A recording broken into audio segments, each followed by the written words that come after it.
காலை தொங்க போட்டு உட்காந்தா ஒரு வீக்கம் மாதிரி வந்துடும். அதுக்கு பேர் பீடல் எடிமா. அந்த பீடல் எடிமா இருக்குல்லங்க, காலை தொங்க போட்டு உட்காரப்ப வீக்கம் மாதிரி வர்றது, அது வந்து சிலருக்கு ரொம்ப மைல்டாக இருக்கும், சிலருக்கு மாடரேட்டாக இருக்கும், சிலருக்கு சிவியராக நல்லா இவ்வளோ பெருசு வந்துடும். அது ஏன் தெரியுங்களா நடக்குது? காஃப்ல இருந்து ரத்தம் எல்லாம் வந்து மேலே ஏறி லங்ஸுக்கு போய் சுத்தமாகி அப்புறம் ஹார்ட் வழியாக வந்து நம்ம உடம்புக்குள்ளே வரணும். அந்த மாதிரி சரியாக நடக்காமல் இருந்து தான் அந்த மாதிரி எல்லாம் வருதுன்னு வச்சுக்கோங்களேன். நம்மளோட பிளட் வந்து நல்லா பம்ப் ஆகி மேலே வரமாட்டேங்குது, அதனால் இதெல்லாம் நடக்குது. ஸோ அந்த பீடல் எடிமா ஒரு குத்துனா என்ன ஆகும்னா அப்படியே ஓட்ட மாதிரி ஆகிடும். அந்த இடத்துல குத்தி இப்படி பண்ணோம்னா அந்த இடத்துல குழி மாதிரி ஆகிடும். அப்புறம் கொஞ்ச நேரம் கழிச்சு தான் அது விரிஞ்சு வரும். இந்த அளவுக்கு அந்த வீக்கம் இருக்குதுன்னா அந்த வீக்கத்தை சரி பண்ண என்ன பண்ணலான்ட்டு இந்த வீடியோவில் பார்க்கலாங்க. நான் அதுக்குன்னு இருக்கிற எக்ஸசைஸ் 1-2 சொல்லித்தரேன். அதை தவிர டூஸ் அண்ட் டோன்ட்ஸ் எல்லாம் சொல்லித்தரேன், என்ன செய்யணும் செய்யக்கூடாதுன்ட்டு. அந்த பீடல் எடிமாவுக்கு வந்து மெயினாக நைட்டு காலை தலைவாணி மேலே தூக்கி வச்சு படுத்துக்கணும். அதை தவிர ரொம்ப நேரம் உட்கார்ந்தோ காலை தொங்க போடுறதோ இருந்தால் இடையில சான்ஸ் கிடைக்கும்னா காலை கொஞ்சம் நீட்டி வச்சுக்கணும். அதே மாதிரி ரொம்ப நேரம் நிற்கிறதோ ரொம்ப நேரம் உட்கார்றதோ முடிஞ்ச அளவுக்கு அவாய்ட் பண்ணணும். இதை தவிர என்ன பண்ணணும்னு கேட்டிங்கன்னா ஐஸ் வைக்கலாம், அந்த எடிமா இருக்கிற இடத்துல ஐஸ் வைக்கலாம்.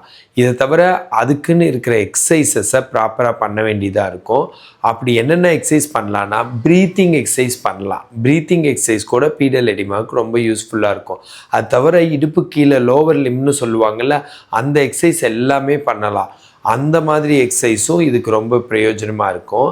அதை தவிர என்னன்னு கேட்டிங்கன்னா ரொம்ப ஒரு லைஃப் ஸ்டைலை மாடிஃபை பண்ணலாம். ஸ்ட்ரெஸ் ஃப்ரீ லைஃபு, ரொம்ப அதிகமாக நம்ம வேலை செய்கிற மாதிரி லைஃபு, இதெல்லாம் வந்து இல்லாமல் நீங்கள் எடுத்துக்கலாம்.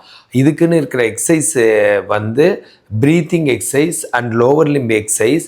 அதில் ஏதாச்சும் 1-2 எக்ஸசைஸ் இப்போ நான் சொல்லித்தரேன். பாதம் இருக்குல்லங்க, பாதத்தோட கால் விரல் இருக்குல்ல, இதுதான் பாதம்னு வச்சுக்கோங்க. பாதத்தோட கால் விரல், கை விரல் பேர் ஃபிங்கர், கால் விரல் பேர் டோஸு. டோஸை வந்து கீழே 1 10 வரைக்கும் வச்சுருக்கிறது. டோஸை இப்படி ரிலீஸ் 1 10 வரைக்கும், டோஸ் மேலே 10 வரைக்கும், 1 2 3 4 5 6 7 8 9 10. திரும்ப 2 ஃப்ளெக்ஷன், 1 2 3 4 5 6 7 8 9 10. 2 ரிலீஸ், 1 2 3 4 5 6 7 8 9 10. 2 extension, 1 2 3 4 5 6 7 8 9 10. 3 1 2 3 4 5 6 7 8 9 10. 3 release, 1 2 3 4 5 6 7 8 9 10. 3 1 2 3 4 5 6 7 8 9 10. இந்த மாதிரி கால் விரல் கீழே, கால் விரல் ரிலாக்ஸ், கால் விரல் மேலே, இந்த மாதிரி எக்ஸசைஸை வந்து நம்ம அதிகமாக பண்ண வேண்டியதாக இருக்கும். இந்த மாதிரி எக்ஸசைஸ்னால் ஒரு 7 டைம்ஸ், அதுவும் 3 செட்டு, 7 டைம்ஸ், தட் மீன்ஸ் 21 தடவை பண்ணோம்னா அந்த இடத்துல பிளட் சர்க்குலேஷன் அதிகமாகி கொஞ்சம் அது குறைய வாய்ப்பு இருக்குது. 10லேருந்து 15 நிமிஷம் ஐஸ் வச்சாலும் அந்த எடிமா குறைய வாய்ப்பு இருக்குது. இது தவிர வீட்டுக்கு வெளியிலலாம் சாஃப்டான செப்பல் நம்ம யூஸ் பண்ணலாம், அதாவது ரொம்ப நம்மளை ஹர்ட் பண்ணாமல் இருக்கிறதுக்கு. இது தவிர தண்ணி 3-4 லிட்டர் குடிக்கிறது, கொஞ்சம் பழங்கள் காய்கறிகள்லாம் அதிகமாக சாப்பிட்றது, இதெல்லாமே ரொம்ப யூஸ்ஃபுல்லாக இருக்கும்.